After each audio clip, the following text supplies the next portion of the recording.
there guys, how's it going? Right, welcome to this groove. We have an offbeat hi-hat pattern going on and just an interesting thing on the bass drum which can catch quite a few people out. So, right, we're going to start with this. We're going to play bass drum on its own, hi-hat on its own, snare on its own. So kick, hat, snare. Different to what we used to where the hi-hat keeps ticking along and we line things up to it.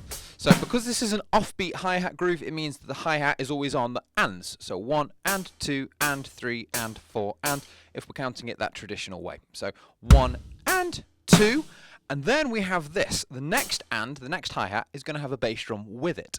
So bass and hi-hat together. So bass, hat, snare, bass and hat together. 1 and 2 and.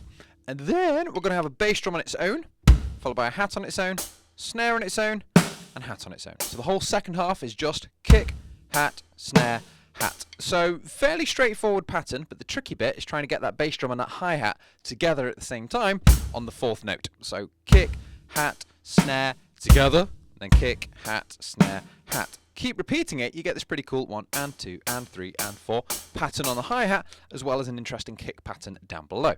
Kick, hat, snare, kick, kick, snare. Kick, snare, kick, kick, snare. Just watching out that note where you've got the hi-hat and the kick together. So that's the pattern. And then as with all of these things, try and play the groove a few times, feel comfortable, try some fills, try and get back into the groove and just be able to manipulate this pattern. This one also sounds pretty good on the bell of the ride cymbal.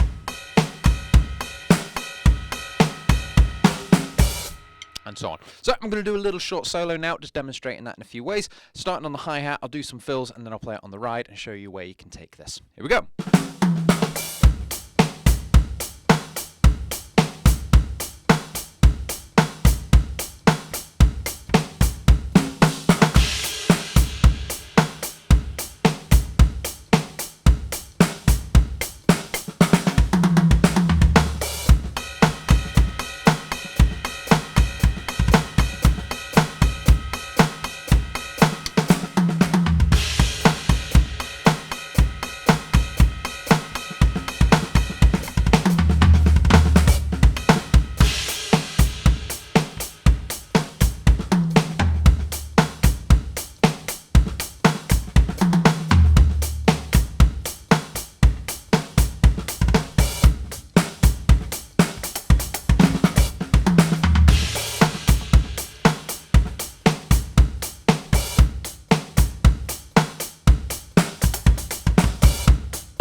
There we go, have some fun, and I'll see you guys soon.